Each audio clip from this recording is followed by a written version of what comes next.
ভয়ঙ্কর গ্রীষ্মে শরীর এবং মস্তিষ্ককে সুস্থ রাখতে আজ আমরা খুবই সহজ, সুস্বাদু এবং ভীষণই হেলদি একটি শরবতের রেসিপি দেখে নেব।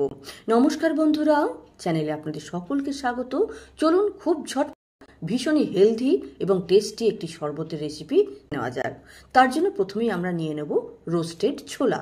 তা আমি এখানে 2 চামচ রোস্টেড ছোলা নিয়েছি, আপনি চাইলে একটু বেশিও নিতে পারেন।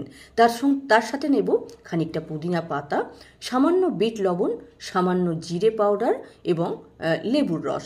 এখানে আমি আধখানা লেবুর রস পুরোটাই নিয়ে নিয়েছি। লেবুর রসটা কম বেশি আপনি নিজের ইচ্ছা মতো করে নিতে পারেন। এবার এগুলোকে মিক্সিতে ঘোরাবো। মিক্সিতে যাতে খুব সুন্দরভাবে ঘুরে যায় তার জন্য 2টো আইস কিউব এখানে আমি অ্যাড করলাম। মিক্সিতে ঘোরানোর পর সামান্য একটু জল এখানে মেশাবো এবং আবার একবার মিক্সিতে ঘুরিয়ে নেব।